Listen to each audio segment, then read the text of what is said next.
जितने भी जो पॉलिटिशियंस हैं ये सारे के सारे हैं धृतराष्ट्र, आईएएस हैं दुर्योधन और आईपीएस है दुशासन, और इनका काम है धृतराष्ट्र की जो कहते हैं ना छत्र छाया के अंदर चीरहरण करना। मेरे एक मित्र हैं अतुल सिंह, खुद पहले आईपीएस अफसर रह चुके हैं, तो वो ये बात कहते हैं ब्यूरोक्रेसी, खास तौर से जो हमारी जो 3 मुख्य सेवाएं हैं आईएएस आईपीएस आईएफएस, उनका एक स्टेटस उस तरह का है जैसे कि वो है ना हमारे सिस्टम के अंदर द्विज, पहले से ही आप एक एग्जॉल्टेड स्टेटस लेकर के पैदा होते हैं और आप प्रिविलेज्ड हैं, आपको कोई छू नहीं सकता। यहाँ तक हम पहुंचे कैसे, ये जानना जरूरी है, क्योंकि इनके जो एब्सोल्यूट पावर्स हैं और जो एक जो निरंकुश जो कहता है ना इनकी सत्ता का जो नेचर है, वही इनको ये करेज देता है कि ये एक करप्शन के अंदर एब्सोल्युटली इंडल्ज कर सकें। अंग्रेज का क्या पर्पस था, जब अंग्रेज बहादुर भारत आया तो उनका पर्पस था कि इस स्टेट से उनको लूटपाट करनी है, ठीक है। जो लूट का जो पूरा जो सिस्टम था, इसको जो है ना एक स्ट्रक्चर प्रदान करने के लिए उनको एक व्यवस्था चाहिए थी।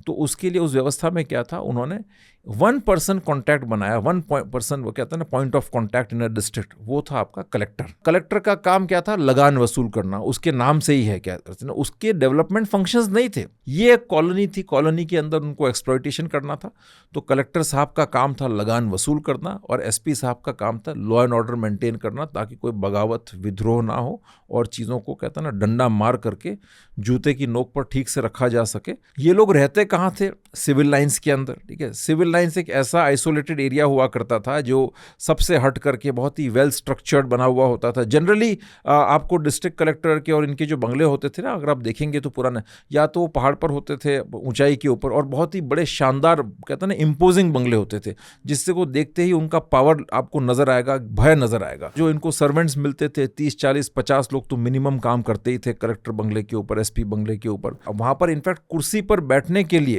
एक कहते हैं ना वो परमिशन मिलती थी।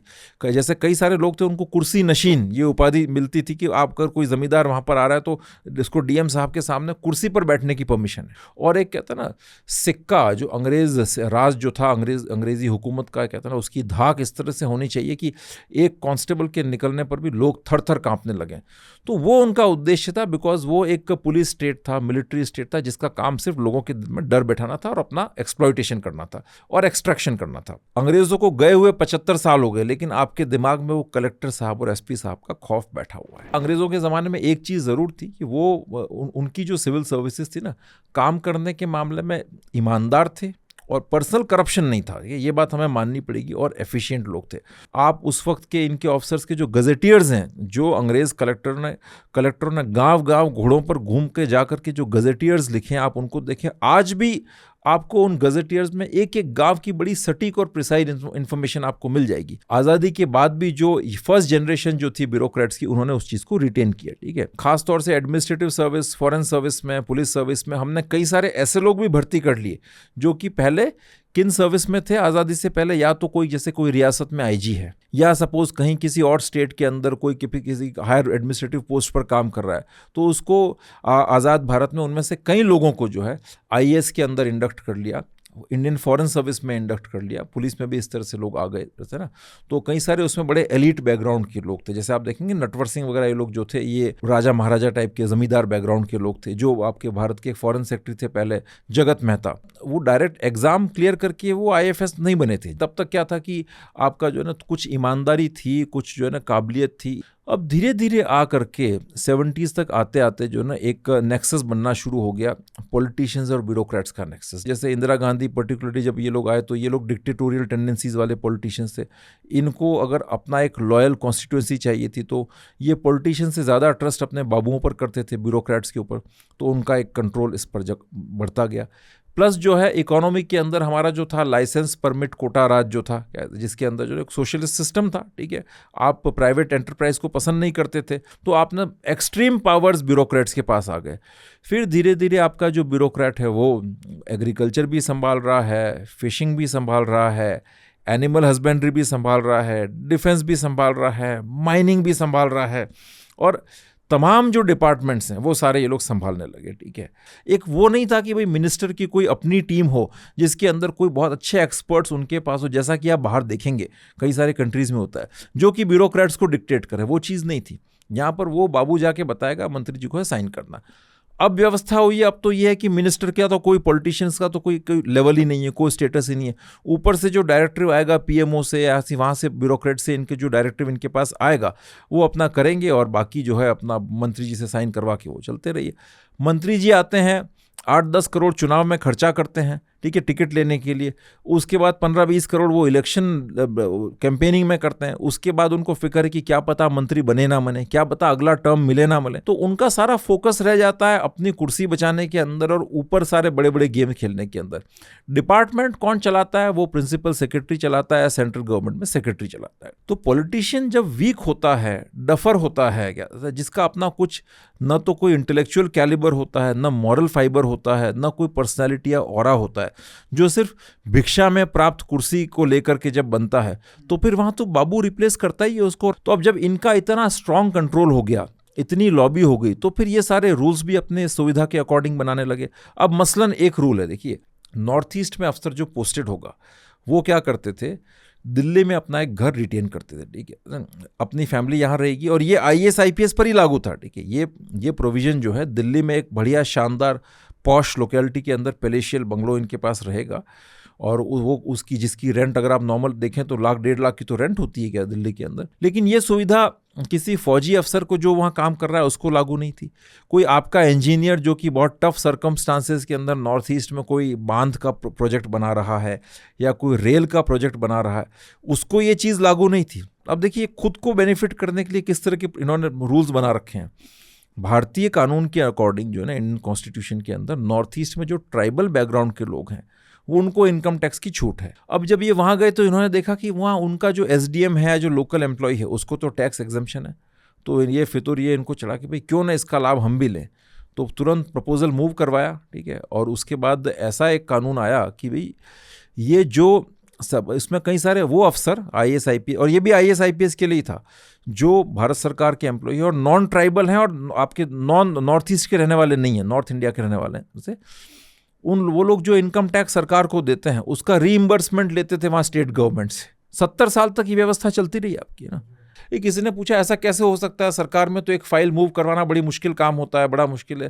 तो भाई यहाँ इसलिए हो सकता है क्योंकि सपोज एक्सपेंडिचर सेक्रेटरी आसाम का कोई अगर नोट मूव करके भेजेगा दिल्ली में, वहाँ उसी का कोई सीनियर बैठा हुआ है, कोलीग बैठा हुआ है, तो लेने वाले भी श्रीनाथ जी और देने वाले भी श्रीनाथ जी। अब ये चीज़ें बाहर पता नहीं चलती हैं। देखिए ये चीज़ें जो है ना, आम आदमी जो है वो उसका जो फ्रस्ट्रेशन रहता है वो क्या, भाई ठीक है साहब मिलने का टाइम नहीं दे रहे हैं, काम नहीं कर रहे हैं, भाई पैसे खा लिए, उसको उसका गुस्सा वहीं तक कन्फाइंड है। करप्शन तो जो मूल समस्या है ना उसका मैनिफेस्टेशन है।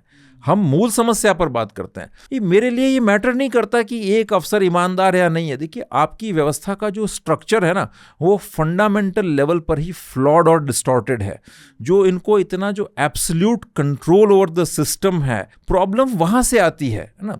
अगर कोई सपोज कोई ईमानदार भी है, ठीक है, वो बिल्कुल ईमानदार आईएएस है, ठीक है, लेकिन वो भी अपना इतने डिक्टेटोरियल तरीके से जो है पूरा डिपार्टमेंट चला रहा है, वो किसी एक्सपर्ट की नहीं सुनता है, किसी को बात करने लायक नहीं समझता है, तो ऐसे ईमानदार आदमी का भी क्या फायदा। अब पावर कहां से आता है? कई सारे काम ऐसे होते हैं जो इनके एब्सोल्यूट डिस्क्रेशन पर निर्भर करते हैं, ठीक है। एक आम आदमी की तरह जाके आप ड्राइविंग लाइसेंस बनवा करके देखें, आपको वो 2-3 दिन वहां पर नचा देगा क्या, या किसी आप एजेंट को पैसे खिला के बनवाए। सड़क चलते कोई एमआईटी के सपोज वहां से आए हुए प्रोफेसर साहब हार्वर्ड के यहाँ पर सड़क पे जा रहे हैं, ठीक है, उनको अगर सड़क चलते किसी बात के ऊपर कोई दरोगा जी या कोई डीवाईएसपी वगैरह ऐसा कोई भी XYZ अगर उसको रोक के 4 चांटे मार दे उसको उठा करके, ठीक है, और अगर वो सामने कुछ प्रतिकार करे उसकी बात का, तो वो उसको उल्टे सीधे केसेस में फंसा दे, वो कुछ नहीं कर सकता। सुपीरियर्स प्रोटेक्ट कर लेंगे। और अगर वो आईपीएस या आईएएस है तो उसका कुछ भी नहीं बिगड़ेगा। एक हमारे साउथ राजस्थान का एक डिस्ट्रिक्ट था, तो वहाँ पर ये आई थिंक पीएम ने स्वच्छ भारत का नया कुछ वो चलाया था उस वक्त। तो उस वक्त वहाँ पर एक तीर्थ स्थल था, ठीक है, तो वहाँ पर काफ़ी मैं गया था वहाँ पर। मैं उन दिनों नया नया अमेरिका से आया था, तो मैंने काफ़ी गंदगी देखी, थोड़ा सा मुझे ख़राब लगा, तो मैंने जो है उसका फ़ोटो लेकर के डाल दिया। मैंने कहा कि भाई ये बेणेश्वर तीर्थ है, तो इसमें इतनी गंदगी और ये क्या कर रहा है जिला प्रशासन यहाँ पर? क्या भाई आप तो कहते हो कि आपको ग्रिड डेवलप करना है टूरिज्म का और होली प्लेसेस का।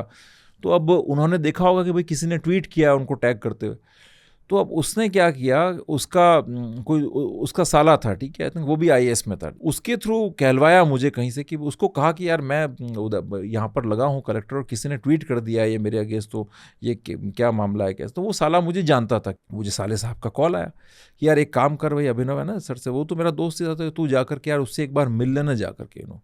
तो मैंने कहा भाई यार मैं क्यों मिलूं जा करके, मुझे बताओ। कि नहीं यार वो उसने बोला है मिलने के लिए क्या।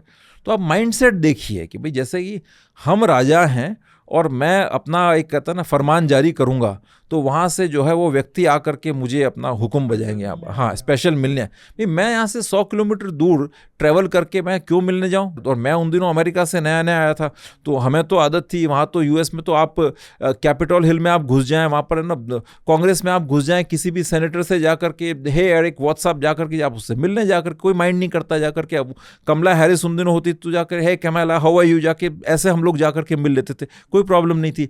कोई स्कॉलर जाता था तो वो उनके पास समय होता तो वो बात कर लेते, नहीं तो अपने किसी रिसर्चर को, और वो बड़ा एनकरेज करते थे, रिसर्चर से बात करवा देते। लेकिन यहाँ तो भाई नहीं, उनको कहो कि वो आए। ये डिस्क्रिशनरी पावर्स है ना, लोगों को इनके सामने मजबूर बनाते हैं। सही बात तो छोटी छोटी अगर आपको परमिशंस लेनी है देखिए, और सही काम करने के, ऐसा नहीं है कि आप कोई इलीगल काम करवा रहे हैं उसके ना। मैंने कश्मीर में काम किया है, तो मुझे बीच में सुरक्षा को लेकर के काफ़ी थोड़े से खतरे थे, आज भी कई सारे इश्यूज होते हैं कई बार। तो अब मैं कश्मीर से जब मैं राजस्थान आ गया, उदयपुर में कन्हैया वाला कांड हो गया, तो फिर मुझे लगा कि अब तो शायद सुरक्षा की ज़्यादा ज़रूरत है, बिकॉज मेरी किताबों में मैंने कई चीज़ें जिक्र की हैं। मेरी 4 किताबें, उसमें मैंने बहुत ओपनली लिखा है इस्लामिक एक्सट्रीमिस्ट ऑर्गेनाइजेशंस के बारे में। तो फिर उस वक्त जो है पहले तो हमने सिक्योरिटी के लिए अप्लाई किया, ठीक है। अब सिक्योरिटी का प्रोसेस क्या है कि आप एसपी साहब से जाके बात करें, वहाँ पर जा करके पहले आप जाएं वहाँ पर, ठीक है, उनसे समय मांगें, आप जो है जानवरों की तरह गिड़गिड़ाएं वहाँ पर जा करके, ठीक है ना, क्या से।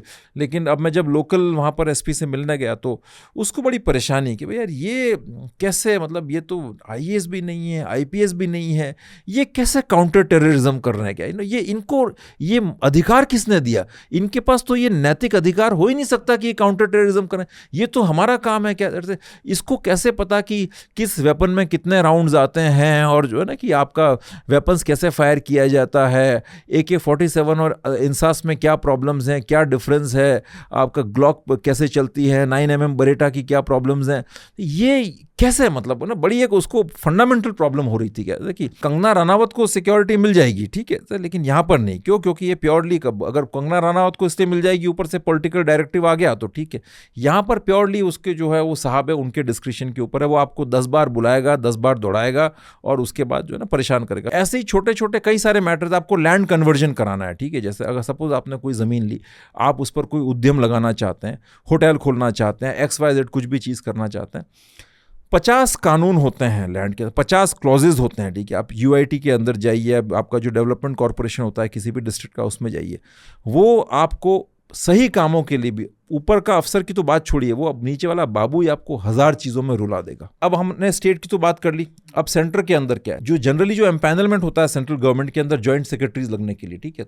एम्पैनलमेंट से बेसिकली आप एक पूल क्रिएट करते हैं जिसमें से आप जॉइंट सेक्रेटरीज पिक कर सकते हैं, ठीक है। पहले तो लगभग जो IAS में सेलेक्ट होते थे वो 90%, 80-90% सारे एम्पैनल हो जाते थे। तो अब ये आंकड़ा है कि भाई 50-60% तो आपका IAS में से ऑलमोस्ट एम्पैनलमेंट हो जाता है, ठीक है। तो नीचे की सर्विस वाले जो, चाहे वो IRS हो, रेलवे ट्रैफिक सर्विस हो, ऑडिट एंड अकाउंट्स हो, डिफेंस अकाउंट्स हो, वो भी सेम एग्जाम के प्रोसेस के थ्रू आते हैं। 2-3-4 नंबर का फर्क होता है, उनको आपने ऑलरेडी आउट कर दिया। उनके अंदर फिर भी थोड़ी सी डोमेन एक्सपर्टीज होती है, देखिए, बिकॉज वो जेनरिक बिल्कुल नहीं है, लेकिन आपने उनको बिल्कुल ही मार्जिनलाइज कर दिया, ठीक है। अब ये एम्पैनलमेंट करता कौन है? आपका जो पर्सनल एंड ट्रेनिंग है, जो department of personal and training, उसके अंदर एक एस्टैब्लिशमेंट डिवीजन होता है, उसका जो सेक्रेटरी एस्टैब्लिशमेंट होता है वो एम्पैनलमेंट करता है। और वो आज तक भारत के इतिहास में हमेशा एक IAS अफसर ही लगा है। वो जो डिवीजन है वो तोता, जिसके अंदर उसकी कहते हैं ना राजा की जान है उसके अंदर, ठीक है, वो तोता इनके कब्जे में है। अब आप देखिए लैटरल एंट्री वाला सिस्टम आया, ठीक है। प्राइम मिनिस्टर का ये स्टेप बहुत अच्छा था, मुझे ध्यान है, आई थिंक सबसे पहला उनका एक स्टेप था कि वो एक स्टेटमेंट था कि क्या हर काम IAS करेगा क्या, सिविल एविएशन से लेकर के एग्रीकल्चर से लेकर वही चलाएगा क्या, ये क्या लगा रखा है क्या, ठीक है। तो वो लैटरल एंट्री सिस्टम लेकर के आए। अब लैटरल एंट्री सिस्टम के अंदर जो है इनको आने से इतनी परेशानी हुई इनको कि इन्होंने जो है छोटे छोटे लेवल पर उनको परेशान करना शुरू कर दिया। देखिए हर रोज़ तो पीएमओ आपका हाथ पकड़ के आपको काम करवा नहीं सकता, सरकार आपको सपोर्ट कर नहीं सकती, तो उल्टे सीधे जो प्रोसीजरल जो कहते हैं ना न्यूसेंस जो है, जिसके अंदर डिले करने की टैक्टिक्स, फाइलों के ऊपर बैठे रहना, उसमें उलझाना, ठीक है। उसके अलावा जो है किसी को पियोन नहीं देना, ड्राइवर गाड़ी नहीं दी, या नीचे वालों को कह दिया कि आप उसका रिस्पेक्ट भी मत करो। और जो नीचे वाले जो हैं, जो आपका जो चतुर्थ श्रेणी कर्मचारी जो होता है मिनिस्टर, वो और भी घाघ और काइयां होता है, ठीक है। वो पावर पहचानता है, वो सूंघता है कि भाई अच्छा ये डायरेक्ट आईएएस है, इसके साथ अलग ट्रीटमेंट करना है, जो लेटरल एंट्री वाला आया वो बेचारा विनम्र है, तो उसको जो है ना ऐसे ही पजामे की तरह ट्रीटमेंट करना है उसके साथ। सरकार भी बड़ी डर गई, ठीक है, उसको थोड़ा चलाते, लेकिन राहुल गांधी जी बीच में अपना एक बड़ा एक मूर्खतापूर्ण जो है आर्गुमेंट लेकर के आ गए कि सोशल जस्टिस, आपका सोशल जस्टिस नहीं मिलेगा। यार मुझे बताओ 500 550 आपकी जॉइंट सेक्रेटरीज की पोस्ट होती हैं, उसमें जो 30-40 जो मेन ऐसी पोस्ट हैं जहां पर हार्ड कोर डोमेन एक्सपर्टीज की रिक्वायरमेंट है, जैसे कि semiconductors, critical and emerging technologies वगैरह, वहां पर भी अगर आप जो है अगर आप रिजर्वेशन देखेंगे तो फिर आप कैसे इस देश को आगे लेके जाएंगे। अगर वहां पर रिजर्वेशन नहीं देखते, प्योरली मेरिट के आधार पर कोई अगर आ गए जॉइंट सेक्रेटरीज, तो क्या सोशल जस्टिस कम हो जाता। और जो लोग आ रहे थे वो भी यूपीएससी सेलेक्ट कर रही थी उनको, आरएसएस से, हेडक्वार्टर से थोड़ी आ रहे थे। लैटरल एंट्री से सबसे ज़्यादा परेशानी थी इनको, आईएएस और इनको, ठीक है। तो अगर वो खत्म हो गया तो सबसे ज़्यादा खुश तो ये लोग हुए। भारत सरकार ने एक मिशन चलाया था, national programme for civil services capacity building, Karmayogi वो चलाया था। अब ये भी अब तो अब ब्यूरोक्रेट्स का पार्किंग लॉट बन चुका है। इन लोगों को एक रिपोर्ट लेके आनी थी इनकी, on the health of civil services, report का टाइटल ये था, इनकी पूरी इंटेग्रिटी को वो चेक करने के हिसाब से। लेकिन वो रिपोर्ट आना ही नहीं दी इन लोगों ने।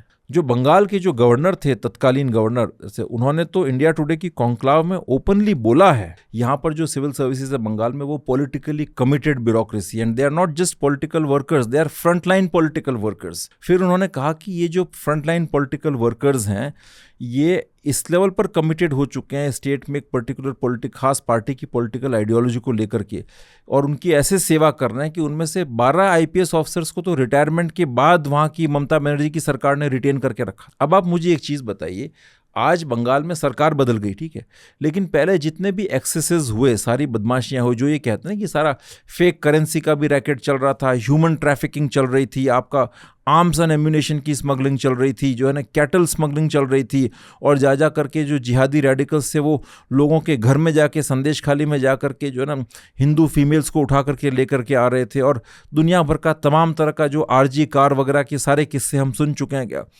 ये सारी चीज़ें किसकी छत्र छाया में हो रही थी? भाई ममता बनर्जी तो ऊपर बैठी थी, नीचे तो वही ब्यूरोक्रेट्स हैं ना, आईएएस आईपीएस जो सेंट्रल गवर्नमेंट के एम्प्लॉयज़ हैं। अगर वो ये कहते हैं कि उन्हें पता नहीं था, तो उसके दो ही कारण हो सकते हैं, या तो वो एक्सट्रीमली डफर हैं, तो ये तो और शर्म की बात है कह सकते हैं ना भाई। अगर ये वो करप्ट हैं और वो ममता बनर्जी के प्रति अपनी निष्ठा लेकर के बैठे हैं, उसमें अगर करते हो, अगर ये कारण है तो फिर भी चलिए हम मान सकते हैं कि बट अगर ये कहते कि साहब उनको पता ही नहीं था, फिर तो आई थिंक ये तो बिल्कुल शर्म से डूब मरने की बात है, और ये कारण था भी नहीं। मेनली उनको सब पता था, उनके पेट्रोनेज के अंदर ये जहांगीर और ऐसे ऐसे जिन बदमाश नेताओं के अभी नाम सामने आ रहा है ना, वो सारा वहाँ पर जो ना गोरख धंधा पूरा अंधा, एक कहते हैं ना जिहादिस्ट इकोसिस्टम वहाँ पर चल रहा था। अब आप मुझे बताइए, ये जो आईएएस आईपीएस वहाँ पर लगे हुए थे, ये सेंट्रल गवर्नमेंट के एम्प्लॉयज़ है, इनका काम है भारत के संविधान की रक्षा करना।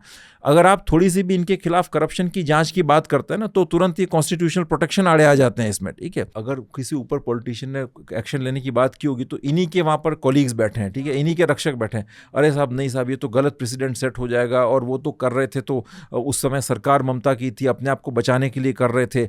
लेकिन ये बहुत गलत बात है, पता है। इससे इसमें चाहिए पॉलिटिकल लीडरशिप को थोड़ा सा स्पाइन दिखानी चाहिए कि दे वर कॉम्प्लिसिट इन दोज क्राइम्स, मतलब वो सारा चीज़ें हो रही थी उसमें वो पूर्ण रूप से भागीदार थे, आप बताइए इस चीज़ को, और उनके खिलाफ सख्त से सख्त कार्रवाई होनी चाहिए। कश्मीर के तो और भी बुरे हाल थे, वहाँ तो एक चीफ सेक्रेटरी साहब थे, रिटायर्ड चीफ सेक्रेटरी साहब, तो वो उन 300 आईएएस अफसरों में थे, आई थिंक बहुत बड़ा लॉबी थी, जिन्होंने यूएन को चिट्ठी लिखी थी भारत सरकार के खिलाफ कश्मीर के ऊपर। जब 370 हटा तो वहाँ पर जो आईएएस अफसर जो स्टेट गवर्नमेंट के सिस्टम से वहाँ पर आए हुए थे, वो लोग कई लेवल पर जो है भारत सरकार को मिसगाइड किया है। मुझे अच्छी तरह याद है जब वहाँ पर बात आई थी जमाते इस्लामी के स्कूल्स को बैन करने की, तो one very prominent senior bureaucrat कहते थे ना, सीनियर आईएएस ऑफिसर जो कि एडवाइजरी रोल में भी थे, उन्होंने कहा कि साहब जमात के स्कूल तो मुश्किल से विद इन आपका कहते हैं ना डबल डिजिट्स में उनका नंबर है, ज़्यादा कुछ नहीं है कहते, जबकि स्कूल थे वहाँ पर हज़ारों में। जो जनरल एडमिनिस्ट्रेशन डिपार्टमेंट, जो जीएडी जो डिपार्टमेंट होता है, उसके अंदर चीफ सेक्रेटरी का खासम खास आदमी जो वहाँ पर 20 साल से उस डिपार्टमेंट में बैठा हुआ था, वो एक हार्डकोर जमाती था। अब हम आते हैं आईपीएस के ऊपर। आईपीएस का कब्जा कैसे? सारे डिस्ट्रिक्ट्स के अंदर लॉ एंड ऑर्डर उनके पास है, सब कुछ उनके पास है, ठीक है। एब्सोल्यूट अनलिमिटेड पावर्स हैं, ठीक है। आप किसी को भी उठा करके, अगर आप सही बात के ऊपर भी अगर किसी नॉर्मल कहते हैं ना हवलदार दरोगा से भी आप भिड़ेंगे, करेंगे, बात करेंगे, तो वो आपके ऊपर दुनिया जहान के जो चाहे वो केस ठोक सकता है। आप कुछ नहीं बिगाड़ सकते, फ्रैंकली स्पीकिंग। बड़ा अफसर है तो खैर बात ही भूल जाइए, ठीक है। सारे सीएपीएफ के अंदर कौन जाते हैं? आईपीएस जाते हैं, ठीक है। जैसे अभी जो कानून आया है उसके अंदर तो इन्होंने ये कि भाई सीएपीएफ के अंदर जो हमारी सीआरपीएफ हो, चाहे बीएसएफ हो, चाहे आईटीबीपी हो, एसएसबी हो, उसके अंदर चीफ तो इनका हमेशा आईपीएस रहेगा। सेकंड, जो आपकी स्पेशल डीजी की जो पोजीशन होती है उसमें 67% ये रहेंगे। अब वहाँ क्या चालाकी है देखिए, क्योंकि सीएपीएफ के जो रिक्रूटमेंट होता है वो असिस्टेंट कमांडेंट की रैंक पर होता है, वो और इक्विवेलेंट टू डीएसपी है, तो वो तो कभी आपका जो स्पेशल डीजी जो कि एडिशनल डीजी के इक्विवेलेंट होती है उससे बड़ी होती है, वहाँ तक पहुँच ही नहीं पाएगा कभी, वो तो रूटीन प्रमोशन में ही नहीं पहुँच पाएगा। तो वहाँ पर भी मैक्सिमम जो है कब्जा किसका रहेगा? आईपीएस का रहेगा। आईजी की पोस्ट के ऊपर भी 50% इन्होंने कर दिया है, ठीक है। तो 50% तो वैसे ही रहेंगे, बाकी कुछ एक का चार्ज एडिशनल चार्ज करके दे देंगे ये लोग, और बाकी जो बिल्कुल थर्ड क्लास सी जो हैं वो इनको जो सीएपीएफ के अपने कैडर से आ रहे हैं उनको दे देंगे। आपको देखते ही डिफरेंस नजर आ जाएगा। जो सीएपीएफ के अपने कैडर से जो बन रहा है तो उसमें हायरार्की में ऊपर चढ़ रहा है, वो बहुत हम्बल होगा लेकिन उसमें कॉन्फिडेंस नहीं होगा। और जो डायरेक्टली जो आ रहा है, जो ऊपर से पैरा ड्रॉप होगा, उसके अंदर बहुत एरोगेंस होगी, काइयापन होगा, दिखाना, बोस्टफुलनेस होगी, और वो आपको कुछ नहीं समझेगा। अब दोनों की रिक्वायरमेंट ही डिफरेंट है। देखिए सीएपीएफ के अंदर पैरामिलिट्री टाइप काम होता है, इनका कॉम्बैट ऑपरेशंस में जाते हैं, एसओपीज डिफरेंट होती हैं, ड्रिल्स डिफरेंट होती हैं। वहाँ पर आप एक ऐसे आईपीएस अफसर को भेज देंगे जिसको फिजिकली अनफिट आदमी है, जो 4 कदम दौड़ नहीं सकता, जो 2 पुलअप्स नहीं मार सकता, जो अपने जिसको जो है ना अगर आप उसको हथियार पकड़ा दे तो वो उसको ठीक से लोड नहीं कर सकता, ठीक है। ऐसे आप लोगों को भेज देंगे जिसने पूरी ज़िंदगी डिस्ट्रिक्ट में रह करके ज़मीन की दलालियाँ की हैं, बैठ करके वहाँ पर जो है नेताओं की चमचागिरी की है, मंत्रियों की विजिट अरेंज करवाई है, तो फिर वो वहाँ पर क्या करेगा? वो तो अपने जवानों के साथ बॉन्डिंग ही नहीं कर पाएगा, उसके लिए इनकेपेबल है। अब दूसरी बात देखिए, मैं एक चीज़ बताता हूँ कि ये लोग कहते हैं कि साहब जो सीआरपीएफ वगैरह एसएस इनके जो पैरामिलिट्री फोर्सेस के जो अपने ऑफिसर्स हैं उनका इंटेलेक्चुअल कैलिबर हमारे बराबर नहीं। अरे भाई, वहाँ पर जिस कैलिबर की ज़रूरत है प्रोफेशनलिज्म और अपने फील्ड एक्सपर्टीज की, वो तो उनके पास है, आपसे बेहतर है।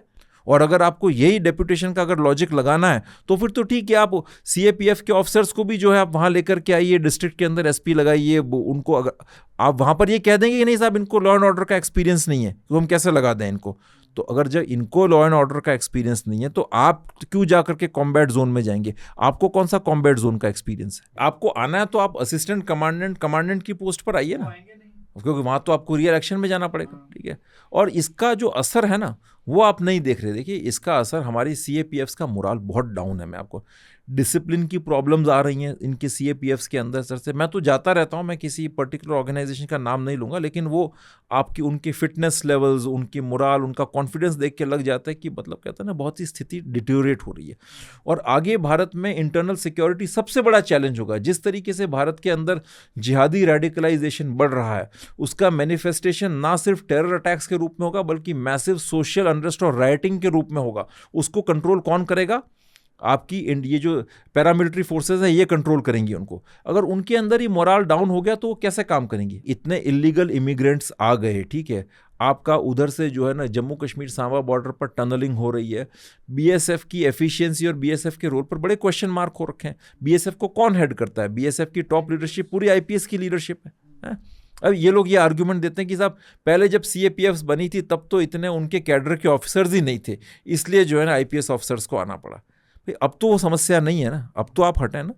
इन सीएपीएफ्स के अंदर लोगों को असिस्टेंट कमांडेंट की पोस्ट पर रहते हुए 15 साल हो गए हैं, 15 साल हो गए ना। अब उनमें सोचिए आप कितना फ्रस्ट्रेशन आएगा। उसका और इम्पैक्ट क्या हुआ है नीचे के लेवल पर आप देखेंगे ना तो इनमें इतना फ्रस्ट्रेशन है और पूरा कल्चर ही पुलिस टाइप का कल्चर इनमें सीएपीएफ्स में आ गया है। जब कमांडेंट भी जब अपने नीचे यूनिट के लोगों से बात करता है ना वो भी ऐसे बिहेव करता है जैसे वो हायरार्किकली बहुत ऊपर है, सुपीरियर है। भाई ऊपर वाला जो आईपीएस बॉस है वो उसको अपने से बिल्कुल हे दृष्टि से देखता है, नीचा समझता है, तो नीचे वाला भी जो है वो नीचे भी वही कल्चर लगाता है। जबकि आप जब पैरामिलिट्री फोर्सेज में होते हैं, मिलिट्री फोर्सेज में होते हैं, पर्टिकुलरली कॉम्बैट ऑपरेशंस के अंदर, वहाँ एक कैमराडरी होनी चाहिए। वहाँ पर जो है ना जवान अफसर के बीच बीच हायरार्की नहीं चलती, बॉन्डिंग और ट्रस्ट मैटर करता है, एक लीडरशिप मैटर करती है। वहाँ पर अगर आप बार बार जो है अपने मातहत को या जवान को नीचा दिखाएंगे तो उससे काम नहीं चलेगा। आप एजेंसी एनआईए देखिए, एनआईए को हमने बनाया था काउंटर टेररिज्म की, आपकी कहते हैं ना एक टेररिज्म पर स्पेशलाइज्ड फोर्स के रूप में बनाया था, ठीक है। आपने क्या किया, इसके अंदर सारे आईपीएस भर दिए, या जो फिर कुछ एक और डिपार्टमेंट से डेपुटेशन से लोग लेकर के आ गए यहाँ पर। अब ऐसे ऐसे लोग हैं जिनको बेसिक डिफरेंस टेररिज्म की कहते हैं ना बेसिक्स ही नहीं पता उनको जो है देवबंदी बरेलवी वहाँ भी क्या होता है ये चीज़ें तक नहीं पता उनको। यंग वहाँ पर आपने आईपीएस ला करके रख दिए जिनके लिए वो सिर्फ एक अपने आप को कहते हैं ना सिंघम स्टाइल के अंदर कहते हैं बड़ी बड़ी गाड़ियाँ लेकर के जा करके फ़ोटो खिंचवाने का एक माध्यम बन गया है। जो कंसल्टेंट्स जाते हैं वो बेचारा 30-40 हज़ार की तनख्वाह लेता है और वहाँ पर डोंकीज़ हार्डवर्क करता है दिन में 10-12 घंटे, उसको ना घर देते हैं ये ना गाड़ी देते हैं उसको, ठीक है, और वो निकल जाता है और वो कंसल्टेंट ही रहता है, वो कॉन्ट्रैक्ट पर जाता है, उसको ऑर्गेनाइजेशन के अंदर राइज अप करने का उसके पास कोई चांस नहीं है। लेकिन जो साहब जाएंगे वहाँ पर आईपीएस और वो जो है उनके बॉस बनेंगे, ठीक है, ये उनको पीपीटी बना के देंगे, ये ऊपर जाके प्रेजेंट करेंगे और ये अपना आगे प्रमोशन लेंगे। कितना भी बड़ा कंसल्टेंट हो, चाहे वो जॉन हॉपकिंस से चाहे फ्लेचर से पढ़ करके आ जाए, वो आप मजदूर है वो सब वहाँ पर, और ये सारे गेम्स लेते रहेंगे। एक्सपर्ट्स की कोई वैल्यू नहीं है। काउंटर टेररिज्म वगैरह के फील्ड में जो होम मिनिस्ट्री के जितने अवार्ड्स होते हैं वो सारे किनको मिलेंगे साहब? एनआईए के अंदर जो बैठे हुए हैं ये आईपीएस ऑफिसर्स उनको मिलेंगे। बाहर चाहे कितने भी बड़े एक्सपर्ट्स हों इनको नहीं मिलेंगे। और उसका रिजल्ट भी हमने देखा है। आपके पास कोई एक्सपर्ट है कहाँ टेररिज्म के? आप मुझे बताइए, आपने किसी को पलने कहाँ दिया क्या? अगर आप कहते हैं कि 30 साल से भारत टेररिज्म का शिकार है, दुनिया में कोई हमारी बात नहीं सुनता। मैंने 4 किताबें कश्मीर के ऊपर लिखी हैं, इंटरनेशनल पब्लिशर्स ने उसको पब्लिश किया है। इसके पहले मुझे ढूंढते ढूंढते मैं थक गया, मुझे एक किताब नहीं लिखी जो कहते हैं ना इसको ऑब्जेक्टिवली, जिसमें भारत का पक्ष कहीं हो, जैसे कि जो टेररिज्म के ऊपर हमारा क्या वो है डिस्कोर्स, उसको सामने लेकर के आ सके, एक भी नहीं है। और मैंने भी जब रिसर्च की, मैं आपको बता रहा हूँ, मुझे कोई इतना सा भी सपोर्ट स्टेट की तरह एक इंटेरोगेशन रिपोर्ट तक ये फैसिलिटेट नहीं करवा सकता। और ट्रीटमेंट ऐसा कि अरे ये कैसे टेररिज्म पर बात करेंगे, इनको तो ये नैतिक अधिकार ही नहीं है बात करने का टेररिज्म के ऊपर। ये मतलब एकेडमिक्स मतलब मास्टर टाइप के लोग, ये क्या है? एजेंसीज जितनी भी हमारी खुफिया एजेंसीज हैं सब पर कब्जा किसका? प्योरली आईपीएस, सिक्योरिटी एस्टेब्लिशमेंट पूरा आईपीएस। अब एनएसए आईपीएस है तो जो आपकी जो अपॉइंटमेंट्स होंगे, चाहे सीडीएस हो चाहे आर्मी चीफ्स हो, उसमें सबका इनका रोल रहता है। तो कंप्लीटली आईपीएस सेंट्रिक सिस्टम है सारा का सारा। अब जो आज के ज़माने में इंटेलिजेंस का जो काम है ना, वो बहुत ही डाइवर्सिफाइड काम है और बहुत टेक्निकल काम है। वहाँ पर आप किसी जनरलिस्ट आईपीएस ऑफिसर को ला करके आप नहीं बिठा सकते, ठीक है। और अब तो सारे जो यंग जनरेशन के ऑफिसर्स आ रहे हैं वो तो सोशल मीडिया रील्स बनाने में बिजी हैं, ठीक है। जिस तरह से अपने आप को एक्सपोज कर रहे हैं कश्मीर के अंदर, सोचिए वही लोग डेपुटेशन पर जाएंगे रॉ के अंदर, आईबी के अंदर, इनके ऑलरेडी एक्सपोज्ड हैं, ये लोग क्या करेंगे? एक आदमी को स्कैन नहीं कर सकते। मतलब कश्मीर के अंदर तो हमने देखा है ऐसे ऐसे इनको डबल एजेंट्स ऐसे बेवकूफ़ बना के जाते थे इनको, जो है ना कि जिसका इनको अंदाज़ा तक नहीं गया, क्योंकि इनके अंदर नेचुरली वो एप्टीट्यूड और वो स्किल्स हैं ही नहीं कि लोगों को पहचान सकें। वो स्किल कैसे आती है? हर आदमी के अंदर ईश्वर प्रदत्त कुछ गुण होते हैं जो उसका प्रोफेशन डिसाइड करते हैं। अगर आप नेचुरली एक आपके अंदर वो स्किल्स हैं कि आप अच्छे डॉक्टर बन सके तो आपको अच्छा डॉक्टर बनना चाहिए। अगर आपके अंदर वो स्किल्स हैं कि आप अच्छे इंजीनियर बन सके तो आपको वो बनना चाहिए। लेकिन इनका केस डिफरेंट है। यहाँ पर क्या है, हर आदमी जो है आईएएस आईपीएस बनना चाहता है। अब हम बात करते हैं, देखिए हाँ, फॉरेन सर्विस की हम बात और कर लेते हैं। सारे एम्बेसडर्स मोस्टली फॉरेन सर्विस के करियर, सारे करियर डिप्लोमेट्स होते हैं वो एम्बेसडर्स बनते हैं। जबकि आप विदेशों में जाइए वहाँ पर अच्छे अच्छे एक्सपर्ट्स और स्कॉलर्स को बनाया जाता है, ठीक है। जॉन केनेथ गेलब्रेथ थे भारत के अंदर, जो कि अमेरिका के एम्बेसडर थे, वो इकोनॉमिस्ट थे।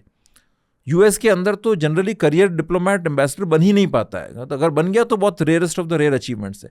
यहाँ पर सारे के सारे करियर डिप्लोमेट्स हैं, जिसको मतलब आपने सर्विस में एंटर किया तो आप बन ही जाएंगे। जबकि खास तौर से जो नए डिप्लोमेट्स आ रहे हैं इनकी क्वालिटी तो बहुत पुअर है। आपका एग्जामिनेशन सिस्टम ऐसा है, जिसको इंटरेस्ट था पुलिस में जाने का, रौब दाब दिखा करके रिश्वत खाने का, बिल्कुल ग्रामीण बैकग्राउंड गाँव का, उसको आपने उठा के फॉरेन सर्विस में, बिकॉज उसकी रैंक उस तरह से आ गई, वो फॉरेन सर्विस में आ गया। अब जो मिनिस्ट्री के अंदर जो कंसल्टेंट लगते हैं हमारी विदेश मंत्रालय के अंदर भी, या और भी कई सारी मिनिस्ट्रीज के अंदर, वो कंसल्टेंट कॉन्ट्रैक्चुअल बेसिस पर लगता है। वो कंसल्टेंट जो है ना, उसका अपने जो अंडर सेक्रेटरी आता है, जो डायरेक्ट रिक्रूट होता है, या तो भारतीय विदेश सेवा से होगा या इंडियन एडमिनिस्ट्रेटिव सर्विस से होगा, उससे कहीं गुना ज़्यादा इंटेलिजेंट होता है वो कंसल्टेंट, और स्मार्ट होता है, उसको एक्सपीरियंस होता है, सब्जेक्ट की एक्सपर्टीज़ होती है। लेकिन आप देखेंगे चूंकि उसको पता है उस गरीब कंसल्टेंट को कि जो है कि इसके आगे मेरी कोई औकात नहीं है, ठीक है, ये है राजा, कल को एम्बेसडर लगेगा जाकर के, यार लगेगी, और मैं जो है यहाँ पर कहीं यहाँ से 2 साल एक्सपीरियंस सर्टिफिकेट लेकर के जा करके कहीं किसी थिंक टैंक के अंदर छोटा मोटा फेलो लग गया तो लग गया, ठीक है, नहीं तो जो या सरकारी कहीं प्रोफेसर अगर वो भी कहीं बड़ी मुश्किल से मिल गई तो मिल गई, नहीं तो किसी प्राइवेट यूनिवर्सिटी में जाना पड़ेगा, वहाँ पर भी धक्के खाते रहोगे, उसको पता है, ठीक है। और वो जो है आकर के अब वो एग्ज़ाम कैसे भी पास करके आओ, एग्जामिनेशन पैटर्न पर तो हम अभी फिर बात करेंगे, लेकिन वो आगे उस लेवल पर पहुँच जाएगा। और वो थिंक टैंक्स में जाएगा तो वहाँ पर भी थिंक टैंक्स का भी ऊपर डोमिनेशन किनके पास है, सब ब्यूरोक्रेट्स के पास। सारे थिंक टैंक्स हमारे जो है रिटायर्ड एम्बेसडर्स और डिप्लोमेट्स के पार्किंग लॉट बन चुके हैं, ठीक है। वो वही गवर्नमेंट की जो कहते हैं ना चापलूसी वाली बात होती है, अच्छी अच्छी बातें वही करते हैं। और अब मैं बात करता हूँ, देखो नॉलेज की आप बात करते हो ना, तो आपके ऐसे ऐसे लोग बैठे हैं, काउंटर टेररिज्म ऐसे लोग संभाल रहे हैं फॉरेन सर्विस में जिनको सिटी का कोई आइडिया नहीं है, मगर उनका अहंकार इतना है कि वो उसको एक्सेप्ट नहीं करना चाहते, ठीक है ना। तो अब वो जाकर के पेरिस में भी भारत को रिप्रेजेंट करेंगे, आपका कायरो में कोई कॉन्फ्रेंस होगी वहाँ जाएंगे, क्या बोलेगा आप वो आदमी, मुझे बताइए आप, है ना, जिसको जो नॉर्थ कश्मीर, साउथ कश्मीर और सेंट्रल कश्मीर में डिफ्रेंशिएट नहीं कर सकता, उसको डिफरेंस नहीं पता। मैं उससे पूछूंगा कि भाई डिस्ट्रिक्ट्स बता मुझे, नॉर्थ साउथ सेंट्रल में कौन से आता है, वो नहीं बता पाएगा। उसे पूछो दारुल उलूम क्या होता है, तबलीगी जमात क्या होता है, वो नहीं बता पाएगा, ठीक है। ये लोग जाकर के रिप्रेजेंट करते हैं, इसीलिए आपका नैरेटिव नहीं है। ये तो भारतीय की इकलौता ऐसा देश है जहां पर जो है एक तो आप कहते हैं कि आपका वैसे भी जो है ना अच्छे साइंटिस्ट का प्रोडक्शन जीरो है, बहुत कम है, और उसमें भी जो अच्छे जो प्रोड्यूस करते हैं आप IIT से, वो सारे के सारे सिविल सर्विसेज में चले जाते हैं। भाई क्यों, आप मुझे बताइए कि ऐसा क्या है इन नौकरियों के अंदर कि लोग अमेरिका की MNCs की जॉब छोड़ करके आ करके, है ना, आपका यूपी बिहार में काम करने को तैयार हो जाते हैं। क्यों? क्योंकि एब्सोल्यूट पावर और unrestricted freedom for indulge in corruption मिलता है। क्योंकि लेकिन यही सर्विस आपको प्रोवाइड करेगी कि आप जो है कम से कम 300-400 करोड़ रुपया कमा करके निकलेंगे। जब इससे बाहर आएंगे तो आपके सारे काम जीवन में आसानी से हो जाएंगे, आपको किसी के आगे जो है कहता है ना भीख नहीं मांगनी पड़ेगी, आपके छोटे मोटे काम लाइसेंस वाइसेंस के इस तरह के इश्यूज बड़े इजीली सॉर्ट आउट हो जाएंगे, गाड़ी घोड़े बंगला नौकर चाकर ड्राइवर आपको मिलेगा जैसे, और आप उसके बाद भी सारी करप्शन करने के बाद भी आप निकलेंगे कि साहब आप तो ईमानदार है, देश सेवा किए। आप अगर करप्शन का इंतहा देखें तो राजस्थान में आप देखिए आजकल कई सारे सोलर प्रोजेक्ट्स आ रहे हैं, आपके जो है ना विंड मिल्स के प्रोजेक्ट्स आ रहे हैं, तो बॉर्डर डिस्ट्रिक्ट्स के अंदर जो अफसर लग रहे हैं वहाँ पर वो तो 100-100 200-200 करोड़ कमा करके निकल रहे हैं, उसके ऊपर भी कोई चेक नहीं है। नए ऑफिसर्स मैं कईयों के नाम गिना सकता हूँ आपको, अभी आई थिंक कल परसों की बात है, वो धीमन चिकना या मिस्टर चकमा जी कोई हैं जो उड़ीसा के अंदर थे, 20 लाख रुपए की रिश्वत मांगी थी उसने, 10 लाख उसने अपफ्रंट लिया, उसको पकड़ लिया था। क्या हुआ, कुछ टाइम के लिए सस्पेंड हुआ, फिर वापस उसको रीइंस्टेट कर दिया। पूजा सिंगल जो जिसके घर पे 50-60 करोड़ कैश मिला है तमाम तरह के माफियाओं के साथ, दुनिया भर के लिंकअप्स वगैरह, जॉइंट सेक्रेटरी थी वहाँ पर सेक्रेटरी माइनिंग थी वो, उसको जो है सस्पेंड किया। फिर क्या हुआ, वापस अभी वो आज वो सेक्रेटरी IT डिपार्टमेंट संभाल रही है वहाँ पर। राजस्थान का केस है, वहाँ पर एक सत्यवीर सिंह करके थे, वो आपका कोटा के अंदर जब वो SSP था तो करप्शन रैकेट चला रहा था पूरा, एक्सटॉर्शन ब्राइबरी वगैरह का से, सस्पेंड हुआ, वापस नौकरी में आया, प्रमोट हुआ, DIG बना, उसके बाद उसको फील्ड पोस्टिंग दी, IG उदयपुर बना वो, ठीक है, बहुत बिहार से रिटायर हो गया, आजकल वो कोई डॉक्टर अंबेडकर सोसाइटी है उसके अध्यक्ष बने हुए। आप क्या बिगाड़ सकते हैं, आप कुछ नहीं बिगाड़ सकते इनका। अभी बिहार के अंदर 2 young IAS officers I think पकड़े गए, जो एक लड़की थी वो तो आई थिंक 1.5-2 लाख के आईफोन में बिक गई थी, और एक साहब थे जिनके परिवार के कुछ लोगों को यूरोप की यात्रा करवा दी थी तो वो उसमें बिक गए थे। राजस्थान के अंदर एक केस था जिसके अंदर प्रोबेशन के अंदर एक IPS था, एक IFS ऑफिसर, एक IAS ऑफिसर था, तो वो सड़क किनारे कहीं अपनी उनका ट्रांसफ़र हुआ था, तो कोई विदाई की पार्टी चल रही होगी, मुफ्त में खाना मंगवाया होगा ढाबे वाले से, ढाबे वाले ने रात को देने से मना कर दिया, तो अंदर जाकर के खूब लात घूंसे चलाए, मार पिटाई की उसके साथ में, और उसके बाद आज भी कुछ नहीं हुआ, सर्विस के अंदर है, पोस्टेड है। एक श्रीमान जो थे वो तो प्रोबेशन में थे, तब उनकी गाड़ी के अंदर वो शराब की तस्करी कर रहे थे पूरी बॉटल में, वो भी आज सर्विस के अंदर है। और एक तो बहुत ही मज़ेदार किस्सा आप देखिएगा, एक है ज्ञानेश्वर पाटिल का करके नाम है उनका, और वो आज से 15 साल पुराना 14 साल पुराना केस है। ये सब ओपन डोमेन में अवेलेबल है, मैं कुछ भी चीज़ अपने मन से नहीं कह रहा, या ये नहीं कह रहा कि मेरे सोर्सेज कह रहे हैं, ये सब ओपन सोर्स मीडिया में अवेलेबल है। उसकी टाइटल छपा था, ही was caught with his pants down, he was sodomising, मतलब जिस तरह की न्यूज़ छपी थी वो अपने किसी मातहत कर्मचारी को, वो आज पता नहीं किसी बहुत बड़े एक्सक्लूसिव इकोनॉमिक जोन भारत में उसके चीफ बन के बैठे हुए हैं। राजस्थान के अंदर यंग IAS ऑफिसर जो कि सोशल मीडिया स्टार्स हैं, जैसे वो अपने काम का गलत गलत रिकॉर्ड्स AI जनरेटेड इमेजेस बना करके भेजी उन्होंने और अवार्ड ले लिए। और अभी आप नए जो अफसर्स आ रहे हैं आप उनको देखिए, ये बनते से ही सोशल मीडिया स्टार्स हैं, ठीक है ना। आधे समय तो ये लोग रील बनाते रहते हैं। क्या डिसिप्लिन आप मुझे बताएं, क्या कोई कंट्रोल, कोई चेक नहीं है? कोई इस तरह से कोई आपका डांस करते हुए रील बना रहा है तो कोई ऑफिस में जाके झूठे कामों की रील बना रहा है, इधर से मतलब इतना ओवर ग्लोरिफिकेशन। आप इनके दिमाग में ऐसी गलत बात फीड कर रहे हैं ना कि आप एक्स्ट्रा स्पेशल हैं। और यही जो अनलिमिटेड पावर्स और जो इनका सोसाइटी में जो एग्जॉल्टेड स्टेटस है ना, ये इनको माइंडसेट देता है कि ये करप्शन कर सकते हैं, क्योंकि इनको पता है इनका कुछ नहीं बिगड़ने वाला। ये राजस्थान में प्रिंसिपल सेक्रेटरी रैंक के लोग जो माइनिंग डिपार्टमेंट के सेक्रेटरी थे और एक्सट्रीम करप्शन किया, जेल जाकर के आकर के वापस रीइंस्टेट हो गए। एक अफसर वो शेमलेस, मतलब जो है ना, जिसको ओपनली होटल में लड़कियां मंगवा रहा था, फोन पर उसकी बातचीत टेप हुई है, जैसे वो वापस नौकरी में आकर रीइंस्टेट हो गए। कोई बिगाड़ने वाला है ही नहीं इनका। ये नेक्सस इतना डेंजरस हो चुका है, ब्यूरोक्रेटिक पॉलिटिकल नेक्सस, कि अब ये नेशनल सिक्योरिटी कॉम्प्रोमाइज कर रहा है। जो आदमी अफ्तर में 20 लाख की रिश्वत के लेकर जो है ना छोटी छोटी चीज़ें बेच सकता है, क्या वो जो है उसको आप थोड़ा ज़्यादा ऑफर कर दीजिए, वो नेशनल सिक्योरिटी के सीक्रेट्स नहीं बेच सकता। वो अपने ज़िले के अंदर जब किसी प्रोमिनेंट मिनिस्टर की विजिट होगी, अगर उसको कोई टेरर ग्रुप जो है कुछ प्रॉक्सीज के थ्रू अप्रोच करे कि साहब आप ये काम कर दीजिए, हमारा जो है ना वो रूट मैप दे दीजिए, वो दीजिए, क्या वो 25 लाख में वो नहीं देगा? ये करप्शन शुरू कहाँ से होता है? ये आपकी जो अपब्रिंगिंग है वहीं से शुरू होता है। बचपन से ही हमारी सोसाइटी के अंदर एक बच्चा जब बड़ा होता है ना, उसके पेरेंट्स उसको क्या कहते हैं कि यार तू स्पोर्ट्स वगैरह कुछ नहीं करेगा, इन फालतू दोस्तों को भगाओ, बैठ के चुपचाप पढ़ाई करो और IAS बन जाओ और तुम्हारी ज़िंदगी सेट हो जाएगी कैसर से, बाकी इन लोगों से नहीं मिलना, बात नहीं करना, अपने दोस्तों को भगाओ कैसर से, तुम एक स्पेशल कैटेगरी में आ जाओगे। करप्शन वहाँ से आपका शुरू है।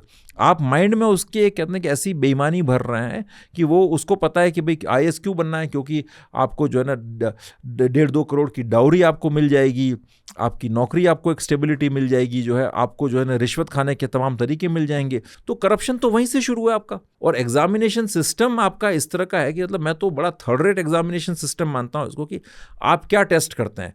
जो प्रीलिम्स का एग्जाम होता है उसके अंदर रैंडम बड़े अजीब बेतरतीब से क्वेश्चन आते हैं। आयरलैंड की किसी ऑर्गेनाइजेशन की कोई, उनका जो है ना फूड सेफ्टी डिपार्टमेंट है, उसकी वेबसाइट से कोई चीज़ निकाल लो कि साहब आयरलैंड की सरकार ने इस बार जो है ना सर से इंडिया के साथ कोई छोटा सा MOU किया इंडिया में किसी स्टेट के साथ, उसके क्या प्रोविजंस है। इससे आप क्या टेस्ट कर रहे हो? आप मुझे बताओ भाई। ये जो है ना, उससे आप उसकी रोट लर्निंग की भी एक सीमा होती है। ये कौन कर सकता है? या एक पागल आदमी ये काम कर सकता है, ठीक है। आप ऑब्जेक्टिवली देखें उसको, ठीक। Keep yourself out of the system of UPSC। मैं बाहर से इमेजिन करें कि मैं इस व्यवस्था को बाहर से देख रहा हूं, मैं देख रहा हूं एक आदमी जो है सब कुछ छोड़ करके ये मुखर्जी नगर या उनके बड़े गंदे से एरिया में रह रहा है सर से, जहाँ पर ना पंख ढंग से लाइट फैसिलिटी है, आपका सीवरेज बह रहा है, आपका बिल्कुल गंदे से खाने की फैसिलिटी।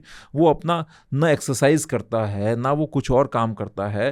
कोचिंग सेंटर्स की कबाड़ जो पूरी की जो भीड़ है वहाँ से थर्ड रेट नोट्स लेकर के आ जाता है और अजीब अजीब तरीके के फैक्ट्स रटता रहता है कि आर्टिकल 14 में क्या 10 प्रोविजंस क्या है उसको रटो, किसी की ओपिनियन रट रहा है। यार या तो ये आदमी पागल है, ठीक है, ये आदमी अत्यंत लालची है। ये हमारे थिंक टैंक में भी हम लोग सेलेक्ट करने की कोशिश करते हैं रिक्रूटमेंट, तो मैं क्या देखता हूँ, मैं 2-3 चीज़ें देखता हूँ कि इस आदमी के अंदर जो है इसका एनालिटिकल स्किल्स कैसी हैं, ठीक है। इस आदमी के अंदर लर्निंग कैपेबिलिटीज़ कितनी है, रिसेप्टिविटी कितनी है, इस आदमी में टीम वर्क में काम करने की टीम स्पिरिट है या नहीं है, ठीक है। इसकी लॉयल्टीज़ कैसी हैं, इसका दिमाग एक जगह ठिकाने रहता है नहीं रहता है क्या। मैं ये कुछ 4-5 चीज़ें हम लोग देखते हैं, ठीक है। लेकिन ये जो एग्जामिनेशन सिस्टम निकाला है इसमें आप क्या देख रहे हैं? अगर ये लोग कहते हैं कि नहीं साहब हमें बेस्ट ब्रेन्स हमारे पास आ रहे हैं, अरे भाई बेस्ट ब्रेन्स की ज़रूरत नहीं है। इसके लिए एक एवरेज माइंडेड आदमी की जिसकी बेसिक अंडरस्टैंडिंग अच्छी उस तरह की ज़रूरत है। आप IIT टॉपर को जिससे आप चाहते तो उससे एक बहुत बड़ा अच्छा रॉकेट साइंटिस्ट बना सकते थे। आप उसको अगर चाहते तो AI के अंदर उससे एक बहुत बड़े आविष्कार करवा सकते थे। उसको आपने ला करके जो है तहसीलदार बना दिया, जो रजिस्ट्री के जो पेपर्स होते हैं वो साइन करने लगा दिया। क्या मतलब है उस चीज़ का बताइए। ऐसा व्यक्ति जिसको ना हथियार में इंटरेस्ट है, जिसको ना फिजिकल एक्टिविटीज़ में इंटरेस्ट है, जिसको आप 4 कदम चलाइए तो बेचारा नीचे गिर जाएगा इधर से और 2 थप्पड़ कोई मारेगा तो वहाँ से उड़ जाएगा, उसको आपने पुलिस अफसर बना दिया।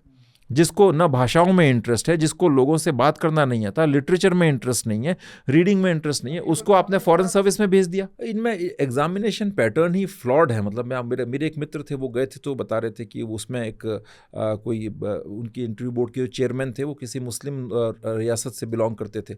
उसने कह दिया कि साहब बाबर शराब पीता था, तो वो उस बात पर गुस्सा हो गए।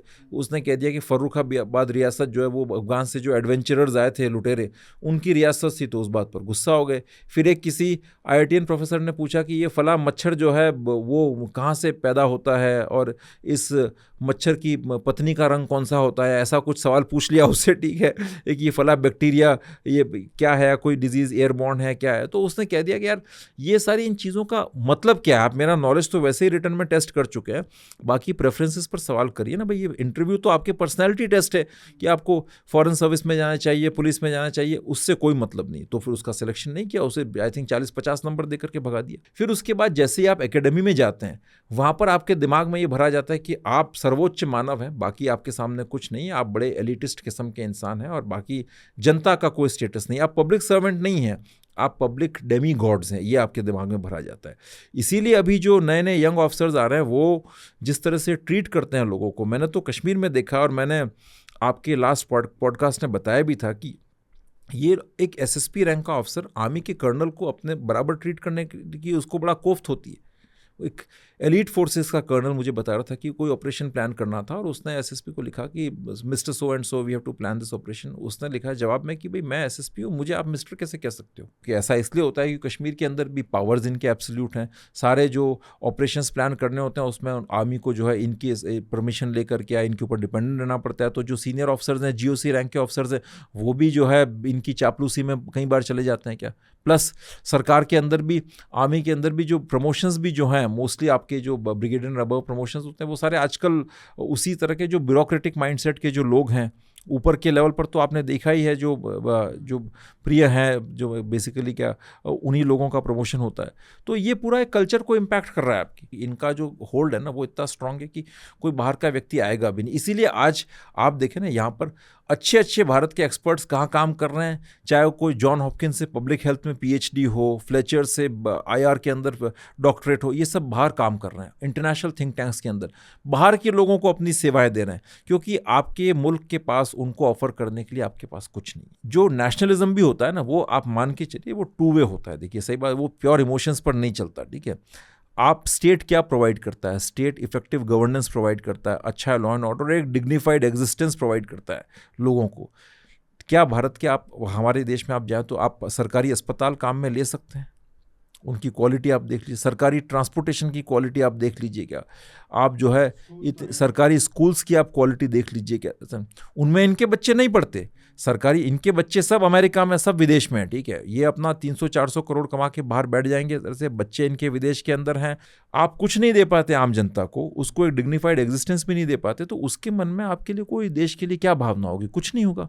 उसको कोई भी आके बेइज्जती कर देगा, इंसल्ट कर देगा, तो फिर वो पहला काम क्या करता है, वो देश छोड़ के बाहर जाके काम करता है। ये बेसिकली इसको आप देखें ना, इसमें सिग्नल है कि भाई मुझे इस देश यहाँ से कुछ मिल नहीं रहा, कुछ है नहीं, इसलिए ठीक है हम बाहर जाएंगे क्या।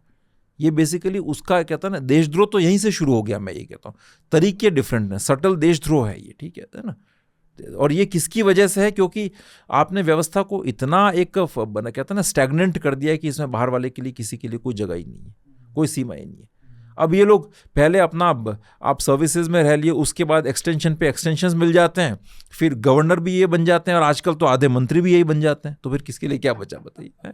और इस चीज़ ने जो है ना, अब सिर्फ सिविल सर्विसेज को नहीं, भारत की एक ओवरऑल स्ट्रक्चर को बर्बाद कर दिया है। आपका यूथ ऐसा हो चुका है जो इस लालच के मारे जो है 10-12 साल तक इस परीक्षा के पीछे अंधा होकर पागल बैठा रहता है, अपनी हेल्थ का वो सत्यानाश करता है। इसीलिए आपके यहाँ से ओलंपियंस नहीं निकलते, आपके यहाँ से साइंटिस्ट नहीं निकलते। क्यों निकलेंगे भाई, साइंटिस्ट की कोई इज्जत है क्या? कितने इंजीनियर्स की क्या इंपॉर्टेंस है? जो इंजीनियर बनाया, डॉक्टर बनाया, वो भी इसी तरफ आना चाहता है, तो वो अपना 10-12 साल वो इसमें व्यतीत करता है। जिनका हो जाता है 10-12 साल, 13 साल के प्रयासों के बाद, उसके बाद वो जो है उस कुर्सी को बचाने में और भ्रष्टाचार करने में अपना समय बिताते हैं, वो कभी कोई डेयरिंग एक्शन नहीं लेते, जिसका नहीं होता है वो एक एक्यूट फ्रस्ट्रेशन लेकर के बाहर आता है और उसी फ्रस्ट्रेशन के साथ वो जिंदगी भर जीता है। वो अगर मीडिया में जाता है तो भी वो इन्फीरियोरिटी कॉम्प्लेक्स लेके जाता है, वो अगर एकेडेमिया में जाता है तो भी वो इन्फीरियोरिटी कॉम्प्लेक्स लेकर के जाता है। इसीलिए मैंने देखा है कई प्रोफेसर्स वगैरह जो है उनके सामने कोई एसपी आ जाता है, कोई डीआईजी आ जाता है, तो ऐसे फोटो खिंचाते हैं साथ में जैसे कि राम लक्ष्मण सीता और नीचे साक्षात हनुमान विराजे हों। ठीक है, वो भाव आ जाता है उस तरह का। बात ये वो भी देखते ना, एजुकेशन में भी प्रॉपर वो हैं। अब जैसे आपका हिस्टोरियंस है, ठीक है, एएसआई के चीफ अगर वो भी आपका जो है ना अगर ब्यूरोक्रेट होगा या फिर कोई इस तरह सी चीज़ें, तो फिर इनके अंदर क्या मोटिवेशन रहेगा? तो वो उसी फ्रस्ट्रेशन को लेकर के हर डिपार्टमेंट में वो सर्वाइव करेगा। ठीक है ऐसा फ्रस्ट्रेटेड यूथ जिसके अंदर कोई सेल्फ एस्टीम नहीं बचा है, वो हारा हुआ यूथ, वो किसी काम का नहीं है।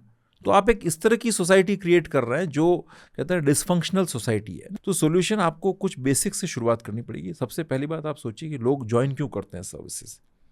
ये जो आपको बड़े बड़े बंगले मिलते हैं, 30-40 सर्वेंट मिलते हैं, क्या है ना, इन लालचों की वजह से आप वहीं से टारगेट करना शुरू करिए ना। अब डिस्ट्रिक्ट्स के अंदर ऐसे क्या ज़रूरत है आपको बड़े बड़े कॉलोनियल बंगलोज देने की? आप फ्लैट सिस्टम कर दीजिए।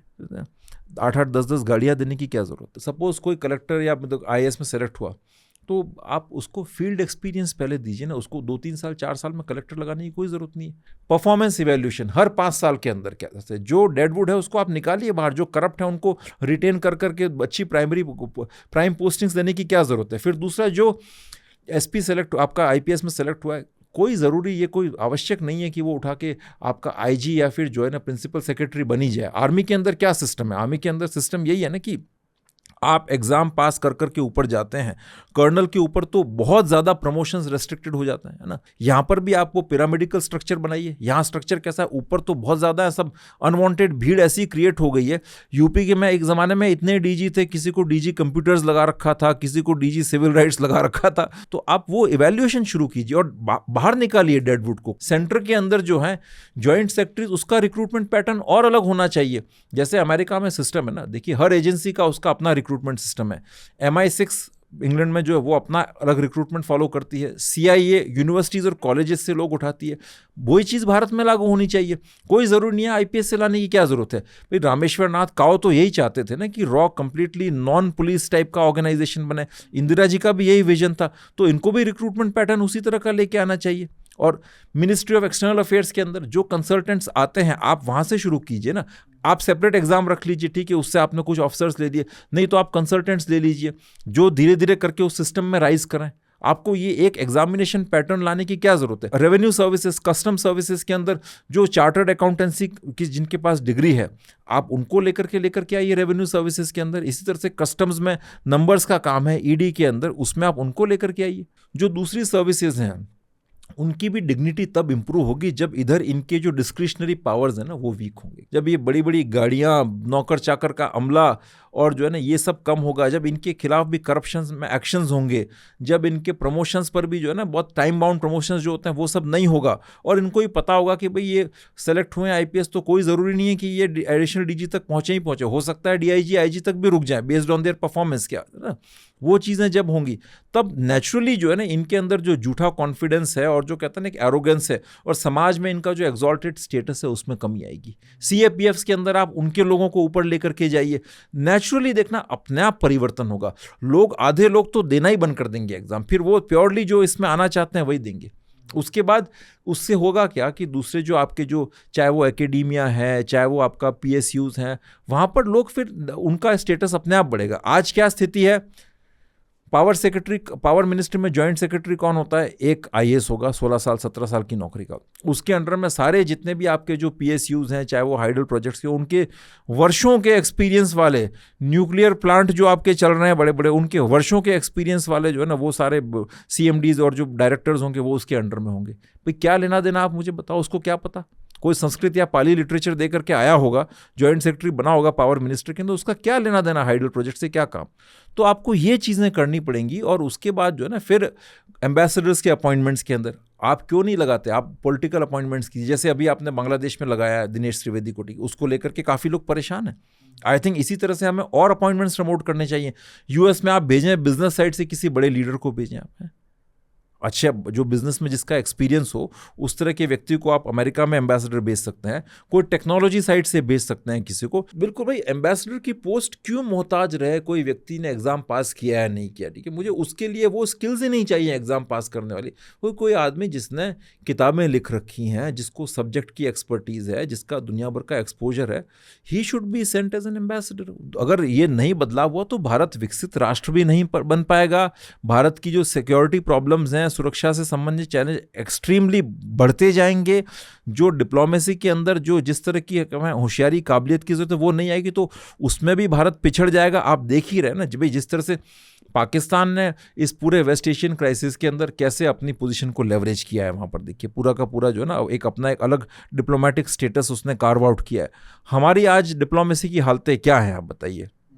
नेपाल आपका दुश्मन है, बांग्लादेश से आपकी बनती नहीं है, श्रीलंका आपका वहाँ पर कोई प्रभुत्व नहीं है, चीन आपका दुश्मन, पाकिस्तान आपका दुश्मन, इंटरनेशनली आपका स्टेटस क्या है। तो इस तरह की बातें सुन करके जनरली खास तौर से जो ब्यूरोक्रेटिक लॉबी है ना, ये वो तुरंत कह देती है कि साहब ये तो एनार्किस्ट लोग हैं, ये डिस्ट्रॉय करना चाहते हैं, व्यवस्था ख़त्म करना चाहते हैं, रेवोल्यूशनरी बात कर रहे हैं, एनार्किस्ट है क्या।